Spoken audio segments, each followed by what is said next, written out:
నమస్తే V3 news కు స్వాగతం. నేను మారుతీరాం. బుట్టల ముందుగా హెడ్లైన్స్ చూద్దాం. అశ్రు నయనాల మధ్య కల్నల్ సంతోష్ బాబు అంత్యక్రియలు. కడసారి చూసేందుకు భారీగా తరలివచ్చిన ప్రజలు.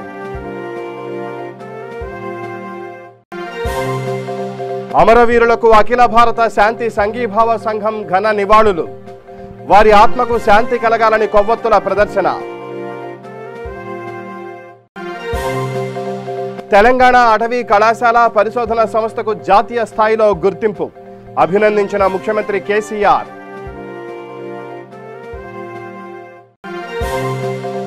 తెలంగాణ రాష్ట్రంలో కరోనా పరీక్షల విషయంలో హైకోర్టు కీలక ఆదేశాలు.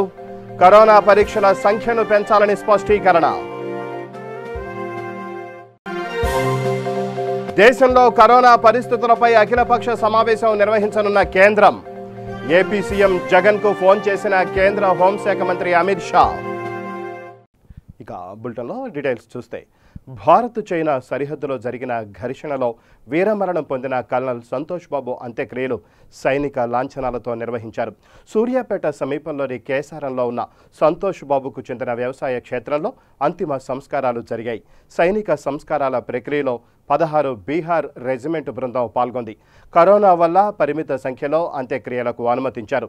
అంతకుముందు విద్యానగర్లోని ఆయన స్వగృహం నుంచి ప్రారంభమైన అంతిమ యాత్ర MG road, Shankar Vilas centre, Rythu Bazar, పాత బస్టాండ్, కోర్టు చౌరస్తా, ఎస్పీ కార్యాలయం మీదుగా కేసారంలోని వ్యవసాయ క్షేత్రం వరకు కొనసాగింది. సంతోష్ బాబును కడసారి చూసేందుకు ప్రజలు భారీగా తరలివచ్చారు. సంతోష్ బాబు అమర్ రహే, వందే మాతరం అంటూ పెద్దపెట్టున నినాదాలు చేశారు. ఎక్కడికక్కడ ప్రజలు భవనాలపై నుంచి పూలు చల్లుతూ నివాళులు అర్పించారు.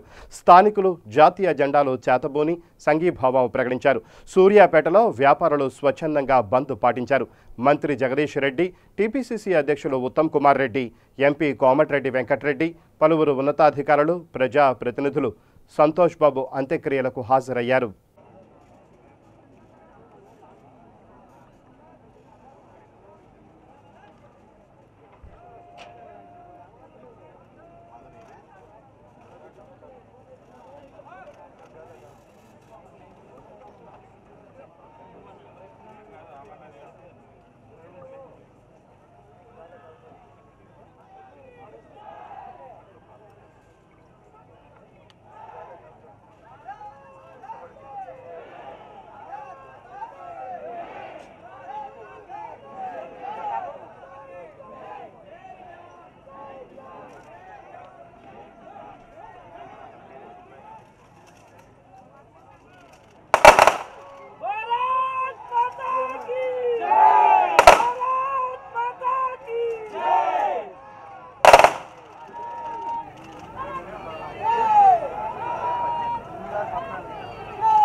ఫైర్ స్టార్ట్ అయినప్పుడే మనం ఇట్లా లేదు, అది అటకు హైట్ అయితే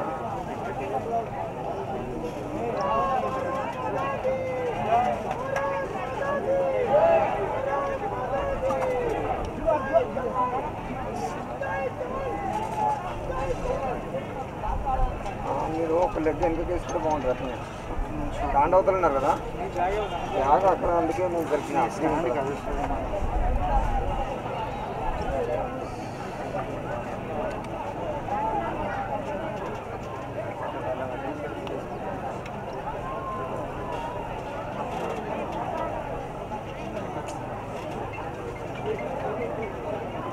కల్నల్ సంతోష్ బాబుకు ఇదే ఘర్షణలో మరణించిన మరికొంతమంది అమరవీరులకు అఖిల భారత శాంతి సంఘీభావ సంఘం తెలంగాణ రాష్ట్ర కౌన్సిల్ ఆధ్వర్యంలో ఘన నివాళులు అర్పించారు.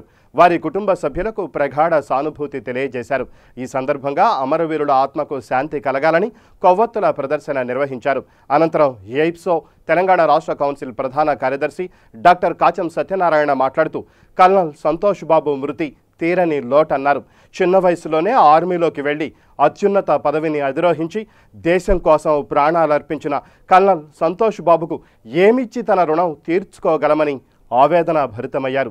ఈ కార్యక్రమంలో all India general secretary doctor Sudhakar, అధ్యక్ష వర్గం కేవీఎల్, టీపీసీసీ ప్రధాన కార్యదర్శి వినోద్ రెడ్డి తదితరులు పాల్గొన్నారు. రాష్ట్ర శాఖ తరఫున కర్నల్ సంతోష్ బాబు గారు మరి ఇతర మన భారత సైనికులు చైనా ఇండియా బార్డర్లో చనిపోయిన వారికి సంతాపం వారి యొక్క త్యాగానికి ఈరోజు సిపిఐ, సిపిఎం, టిఆర్ఎస్, కాంగ్రెస్ అన్ని పార్టీలు కలిసినటువంటి ప్రపంచ శాంతి సంఘం యొక్క తెలంగాణ శాఖ ఈరోజు జరపబడుతున్నది.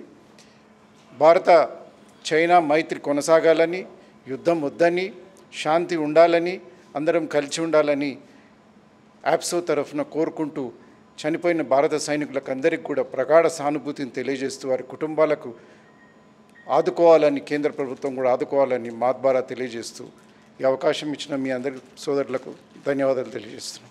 All India peace and solidarity organisation Telangana రాష్ట్ర శాఖ ఆధ్వర్యంలో ఈరోజు చనిపోయినటువంటి వీర జవాన్లు ఎవరైతే ఉన్నారో కల్నల్ సంతోష్ బాబు గారికి, అలాగే తనతో పాటు అక్కడ జరిగినటువంటి గలాటలో ప్రాణాలు కోల్పోయినటువంటి 19 మంది సైనికులకు ప్రగాఢ సంతాపాన్ని ఐప్సో రాష్ట్ర శాఖ ద్వారా తెలియజేసే దాంట్లో కీలకంగా వ్యవహరించినటువంటి ఐప్సో శాఖకు ఒకసారి ధన్యవాదాలు తెలుపుచు, మరి ఈ కార్యక్రమానికి ముఖ్య అతిథిగా ఇచ్చేసినటువంటి నేషనల్ జనరల్ సెక్రటరీ అయినటువంటి డాక్టర్ సుధాకర్ గారు, ఎంఆర్జీ గారు, మిగతా కార్యవర్గం అందరూ కూడా బాధాతప్త హృదయంతోటి అందరికీ నమస్కారం తెలుపుచు, ముఖ్యంగా భారతదేశ ఔన్నత్యాన్ని 1975లో భారత్ చైనా వారు జరిగిన తర్వాత ఎలాంటి కవ్వింపులు చర్యలు లేకుండానే ఈరోజు ఒక దాష్టికంగా వ్యవహరించి చైనా ఒక 20 మంది సైనికుల్ని పొట్టన పెట్టుకున్నటువంటి సంఘటన బాధాకరం.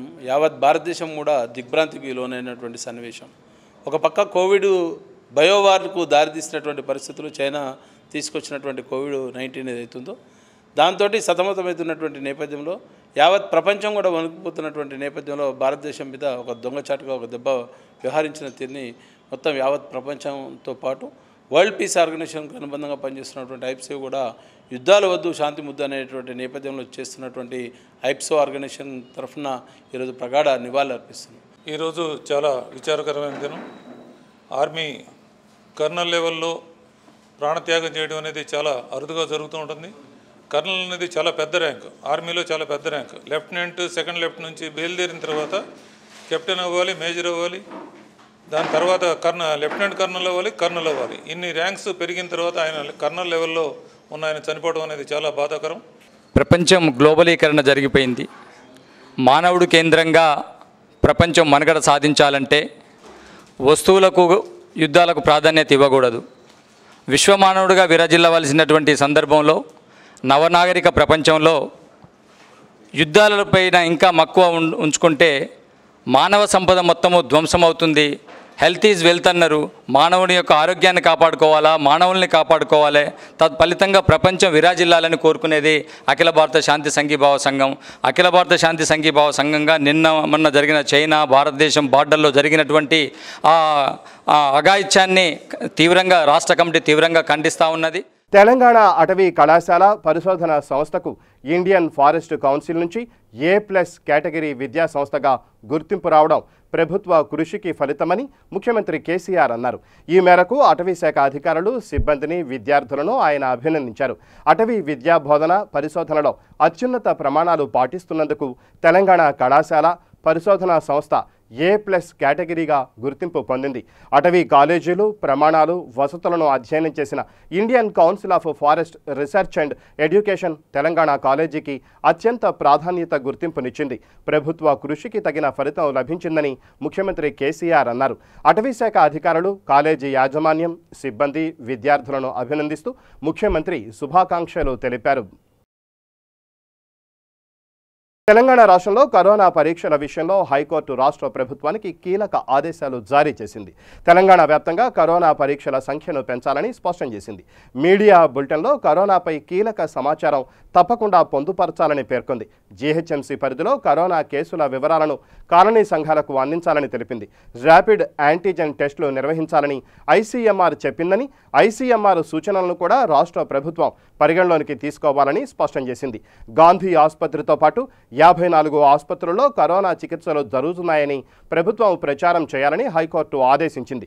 అంతేకాకుండా సంచార పరీక్షలు ఎందుకు వీలు కాదో చెప్పాలని న్యాయస్థానం ప్రశ్నించింది. దేశంలో కరోనా పరిస్థితులు, లాక్డౌన్ ఎత్తివేత, దేశ ఆర్థిక గమనం, చైనాతో సరిహద్దు ఘర్షణలు వంటి సమస్యలపై కేంద్రం రేపు అఖిలపక్ష సమావేశం నిర్వహిస్తోంది. ప్రధాని నరేంద్ర మోడీ ఆధ్వర్యంలో జరిగే ఈ సమావేశానికి హాజరు కావాలంటూ అన్ని పార్టీలను కేంద్రం ఆహ్వానిస్తోంది. తాజాగా కేంద్ర హోంమంత్రి అమిత్ షా ఏపీ సీఎం జగన్కు ఫోన్ చేసి మాట్లాడారు. అఖిలపక్షం ఉద్దేశాలను సీఎం జగన్కు వెల్లడించారు. అటు కేంద్ర రక్షణ మంత్రి రాజ్నాథ్ కూడా సీఎం జగన్తో మాట్లాడారు. కేంద్ర మంత్రుల ఫోన్ అనంతరం రేపు జరిగే అఖిలపక్ష సమావేశానికి హాజరవ్వాలని సీఎం జగన్ నిర్ణయించుకున్నారు. కాగా రేపు సాయంత్రం జరిగే ఈ అఖిలపక్ష సమావేశాన్ని కరోనా వ్యాప్తి నేపథ్యంలో వీడియో కాన్ఫరెన్స్ ద్వారా నిర్వహించనున్నారు. రాష్ట్రంలో టీడీపీ నేతలపై అక్రమ కేసులు బనాయిస్తున్నారని, అరెస్టులు చేస్తున్నారని టీడీపీ అధినేత చంద్రబాబు నాయుడు గవర్నర్ బిశ్వభూషణ్ హరిచందన్కు ఫిర్యాదు చేశారు. ఈ సాయంత్రం గవర్నర్ను కలిసిన చంద్రబాబు ఏడాదిగా జరుగుతున్న పరిణామాలను ఆయనకు వివరించారు. కేవలం 4 రోజుల వ్యవధిలో బీసీ సామాజిక వర్గానికి చెందిన 3 మాజీ మంత్రులపై తప్పుడు కేసులు పెట్టారని ఆరోపించారు. ఈ మేరకు గవర్నర్కు 14 పేజీలతో సుదీర్ఘ లేఖ సమర్పించారు. సంవత్సర కాలంలో 800 మంది టీడీపీ కార్యకర్తలు దాడులకు గురయ్యారని, వైసీపీ పాలనలో బడుగు బలహీన వర్గాలకు రక్షణ లేకుండా పోయిందని తెలిపారు. శాసన మండలిలో టీడీపీ సభ్యులు దౌర్జన్యంగా వ్యవహరించారని రాష్ట్ర పురపాలక శాఖ మంత్రి బొత్స సత్యనారాయణ మండిపడ్డారు. ఆయన సచివాలయంలో మీడియాతో మాట్లాడుతూ ప్రభుత్వంపై టీడీపీ నేతలు అనవసర ప్రచారం చేస్తున్నారని నిప్పులు చెరిగారు. సంఖ్యాబలం ఉందని టీడీపీ సభ్యులు ప్రతిదాన్ని అడ్డుకుంటున్నారని ధ్వజమెత్తారు. మా సభ్యులంటూ డిప్యూటీ చైర్మన్ అనడంలో అర్థమేంటని మంత్రి బొత్స ప్రశ్నించారు. డిప్యూటీ చైర్మన్ మాటలను ఆయన ఖండించారు. ఎజెండా ఉదయం ఇచ్చారు, బిల్లులు ఉన్నాయి, ఈ బిల్లుల్ని పెట్టాలి, తదుపరి వచ్చి సప్లిమెంటరీ ఎజెండా వస్తుంది, దాంట్లో రీఅప్రూవేషన్ బిల్లు వస్తుంది, వాటిని పెట్టాలి, ఒకదాని కూడా పెట్టుకోవాలని ఇచ్చారు. తెలుగుదేశం పార్టీకి బిల్లుల పట్ల, కొన్ని బిల్లుల పట్ల వచ్చి వారికి కొంత రిజర్వేషన్లు ఉన్నాయి. తప్పు కాదు. ప్రభుత్వ విధానాన్ని ముందుకు తీసుకెళ్ళాలని ప్రభుత్వం కోరుతున్నాం. విధానానికి విరుద్ధంగా వారి తాలూకా కార్యక్రమాలు వారు చేస్తున్నారు. చేస్తూ 1, 2, 3 చేసి ఏవైతే వారికి దాని మీద వాటిని ఎన్నిక పెట్టుకోమన్నాం. వాటిని కూడా కన్సిడర్ తీసుకోండి, వాటి మీద కూడా ఓటింగ్ జరుపుకోండి, డివిజన్ అడగండి, డివిజన్లో మీరు దాన్ని ఓడించుకోండి, లేకపోతే మీ అభిప్రాయాలు చెప్పండి అన్నాం. అంతకుముందు పంచాయతీరాజ్ బిల్ జరిగింది, కొన్ని సవరణలు పెట్టారు, అమెండ్మెంట్స్ మేము అంగీకరించలే. కానీ సంఖ్యాబలంగా చూసుకుని వాటిని వాళ్ళు అంగీకరించుకున్నారు. మేము దాన్ని అడ్మిట్ చేసిన తర్వాత మళ్ళీ శాసనసభ తెచ్చుకుంటాం, మా విధానాన్ని రూపొందించుకొని మళ్ళీ శాసనసభ పెడతాం, నిబంధనలకు అనుగుణంగానే ముందుకెళ్తాం. దానికి ఆ రకంగానే మిగతా కూడా చేసుకోమని చెప్పి పదే చెప్పాం.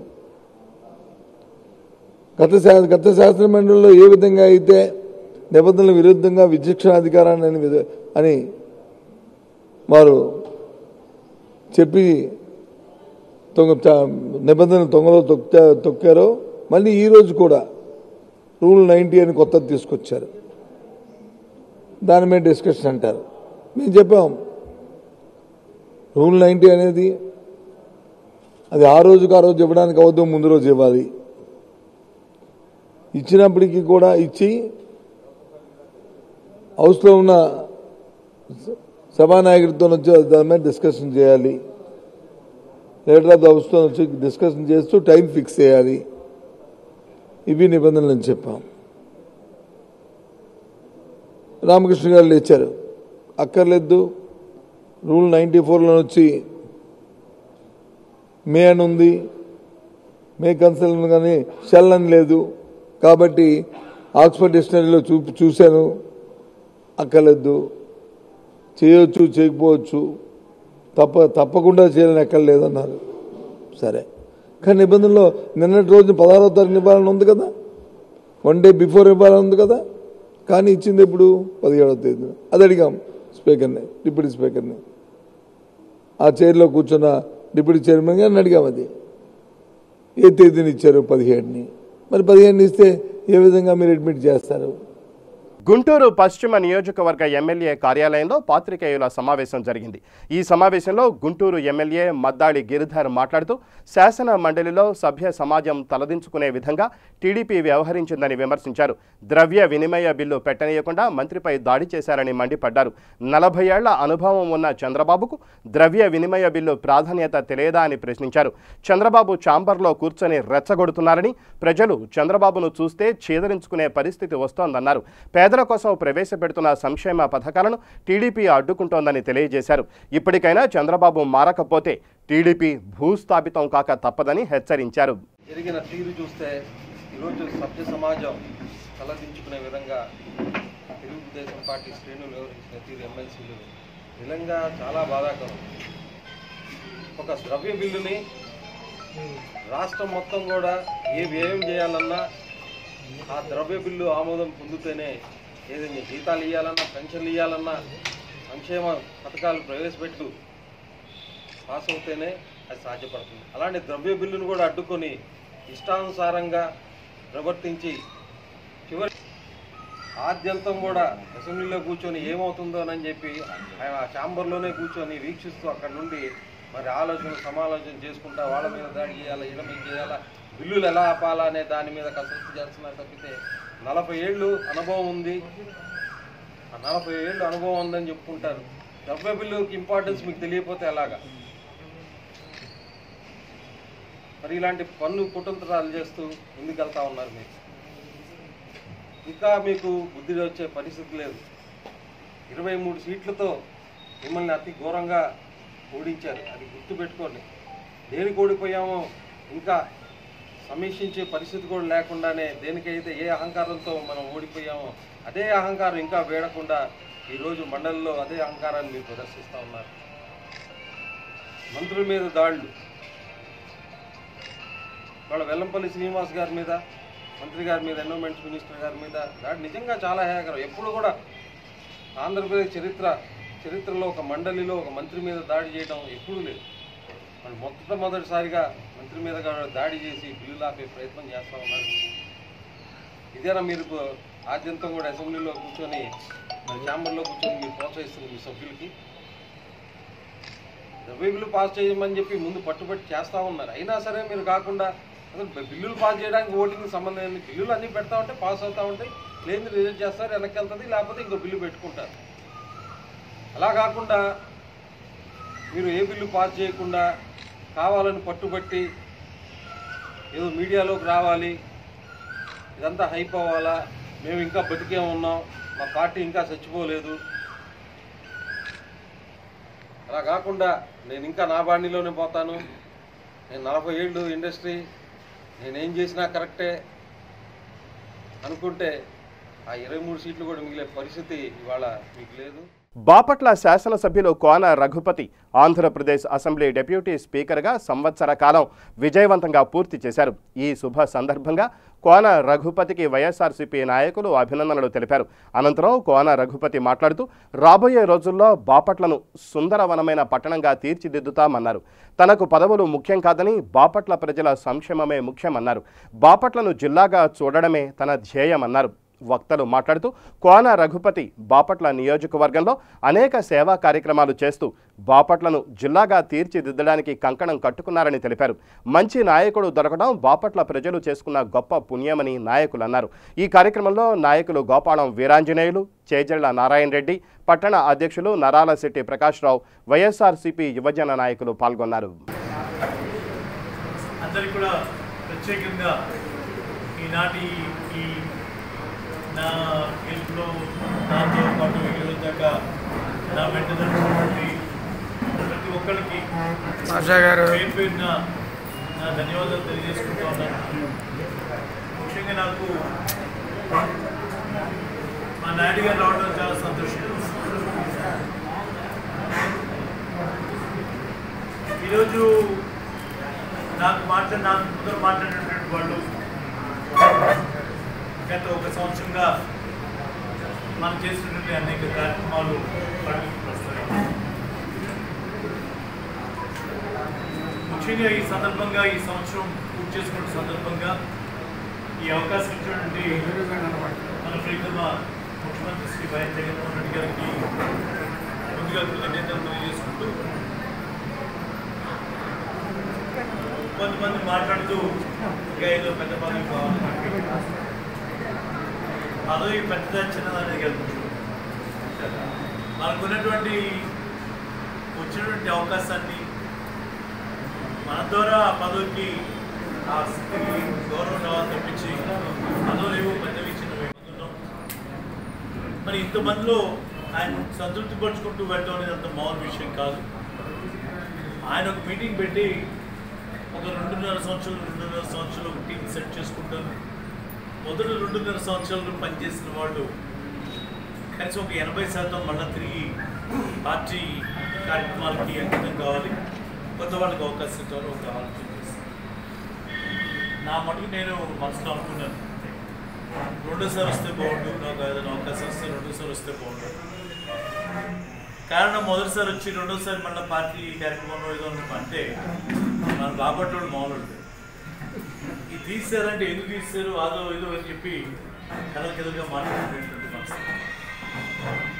ఈరోజు ఆయన ఆ మాట తర్వాత ఆ రోజు మేమందరం కూడా కనుక్కొని వచ్చి మా ఇంటి దగ్గర వెయిట్ చేస్తున్నాం. మొన్న ఆ రోజు నాయకులు చాలా మంది ఉన్నారు. సాయంత్రం ఫోన్ వస్తుంది. ఆ ఫోన్ వచ్చిన దాన్ని బట్టి ఎన్పీఆర్ ఎన్ఆర్సీని రద్దు చేస్తూ ఏపీ అసెంబ్లీలో తీర్మానం చేసిన వైఎస్ఆర్సీపీ ప్రభుత్వానికి లౌకిక రాజ్యాంగ పరిరక్షణ వేదిక రాష్ట్ర కన్వీనర్ మౌలానా ముస్తాక్ అహ్మద్ ధన్యవాదాలు తెలిపారు. నంద్యాల పట్టణంలో లౌకిక రాజ్యాంగ పరిరక్షణ వేదిక కార్యాలయంలో విలేకరుల సమావేశం జరిగింది. ఈ సమావేశంలో మౌలానా ముస్తాక్ అహ్మద్, హఫీజ్ అబ్దుల్, ముస్లిం JAC convener S Abdul Samad, CPM జిల్లా కార్యదర్శి టి రమేష్ కుమార్ తదితరులు పాల్గొన్నారు. భారత్ చైనా సరిహద్దులో జరిగిన యుద్ధంలో వీరమరణం పొందిన అమరవీరులకు 2 నిమిషాలు మౌనం పాటించారు. ఈ సందర్భంగా నాయకులు మాట్లాడుతూ రాబోయే రోజుల్లో కేంద్రంలోని బీజేపీ ప్రభుత్వం सीएए ను అమలు చేయకుండా పార్లమెంటు సభ్యులు ప్రతిఘటించాలని కోరారు. सीएए एनपीआर के खिलाफ सारे भारत में हिंदू, मुस्लिम, सिख, ईसाई, दलित सब मिलकर जो बीजेपी मोदी सरकार ने काले कवानीन को नाफिज करने की नापाक कोशिश की, उस नापाक कोशिश के खिलाफ सब ने अपना पूरा वक्त निकाल कर इसके ख़िलाफ़ एहतजाजात किए, जिसकी वजह से अमित शाह भी एक वक्त में अपने आप के कदम थोड़ा पीछे करने पर मजबूर हो गए। यहाँ पर रियासत आंध्र प्रदेश में कल जो असेंबली सेशन चला है उसमें डिप्टी सीएम रियासत आंध्र प्रदेश अमजद बाशा साहब की तरफ से एनपीआर एनआरसी इस रियासत में आंध्र प्रदेश में नहीं चलाया जाएगा, ये बात उन्होंने बताई। और इस पर हम जगनमोहन रेड्डी साहब की हुकूमत के लिए मुबारकबादी पेश करते हैं, शुक्रिया अदा करते हैं कि इतना काम तो किया, लेकिन साथ ही साथ ये दरख्वास्त करते हैं कि आप बीजेपी हुकूमत के ख़िलाफ़ मजबूत खड़े हों। इस राष्ट्र की जनता, इस रियासत की जनता आपके साथ खड़ी होगी, इसलिए कि बीजेपी सरकार हमेशा इस देश के कानून से खेलना चाहती है, इस देश के कानून की रक्षा नहीं करती है, जुल्म और बर्बरियत की इंतहा कर चुकी है। इसलिए आपसे हम दरख्वास्त करते हैं कि आप मुकम्मल तरीके से, जैसा केरला और वेस्ट बंगाल ने खम ठोंक कर ये बात कही कि हम किसी भी तरीके से इस कानून को अमल नहीं करेंगे, आप भी उसी तरह मजबूत ठहरे रहिए, ज़रूर कामयाबी आपको मिलेगी और इस रियासत की जनता भी आपके साथ खड़ी रहेगी। बहरहाल जितना भी आपने असम्बली में स्टेप लिया है उसके हम शुक्रगुजार हैं, लेकिन इस रियासत की आवाम से मैं दरख्वास्त करता हूँ, हमेशा हमारी आदत है कि खुशफहमी में मुब्तला होते हैं, वो नहीं होता करते। इस तरह की बातें हम करके अपने आप को पीछे कर लेते हैं। और जो बीजेपी सरकार मरकज़ में बैठी है वो तो हमेशा आवाम को सताने का काम ही की है, जीएसटी के ज़रिए से और नोटबंदी के ज़रिए से, लॉकडाउन की वजह से जो गरीब आवाम परेशान हुई वो तो हमारे सामने है ही। కర్నూలు జిల్లా నంద్యాల మెడికేర్ ఆఫీసులో బీజేపీ అధ్యక్షులు మీడియా సమావేశం ఏర్పాటు చేశారు. ముఖ్య అతిథిగా బీజేపీ అధ్యక్షులు బైరెడ్డి రాజశేఖర రెడ్డి హాజరయ్యారు. భారత్ చైనా ఘర్షణలో మరణించిన అమరవీరుల ఆత్మ శాంతి కోసం 2 నిమిషాలు మౌనం పాటించారు. వారి కుటుంబ సభ్యులకు సంతాపం తెలిపారు. ఈ కార్యక్రమంలో బైరెడ్డి రాజశేఖర రెడ్డి, డాక్టర్ బుడ్డా శ్రీకాంత్ రెడ్డి, డాక్టర్ అభిరుచి మధు తదితరులు పాల్గొన్నారు. మోడీ 2.0 ఒక సంవత్సరం ముగిసి ఇప్పుడున్న పరిస్థితుల్లో విజయోత్సవాలు చేసుకోలేని పరిస్థితులు ఉన్నాయి కోవిడ్-19 వల్ల. అలాగే ఇప్పుడున్న చైనా భారతదేశంలో బార్డర్లో ఉన్న పరిస్థితుల వల్ల కూడా ఈరోజు మన హోమ్ మినిస్టర్ గారు వర్చువల్ ర్యాలీ కూడా క్యాన్సిల్ చేసుకోవడం జరిగింది.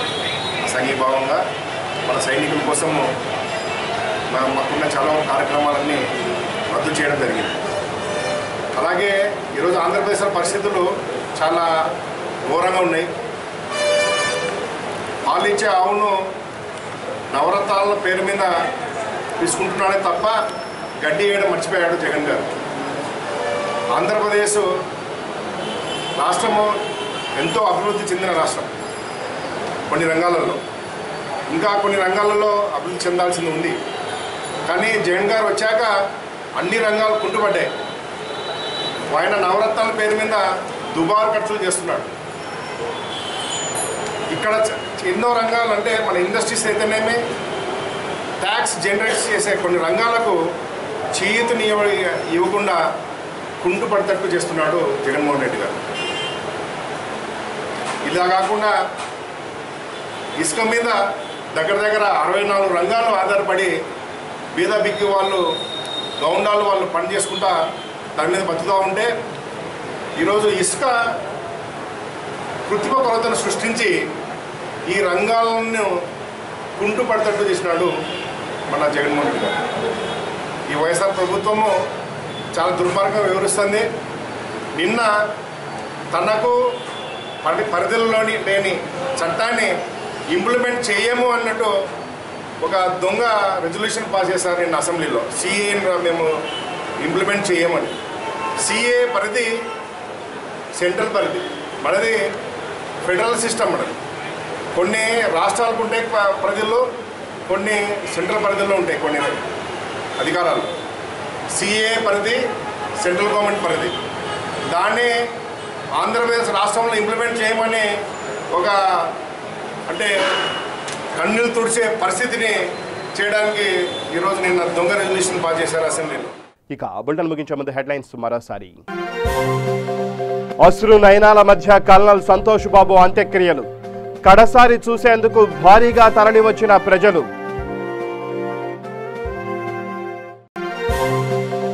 అమరవీరులకు అఖిల భారత శాంతి సంఘీభావ సంఘం ఘన నివాళులు. వారి ఆత్మకు శాంతి కలగాలని కొవ్వొత్తుల ప్రదర్శన. తెలంగాణ అటవీ కళాశాల పరిశోధన సంస్థకు జాతీయ స్థాయిలో గుర్తింపు. అభినందించిన ముఖ్యమంత్రి కేసీఆర్.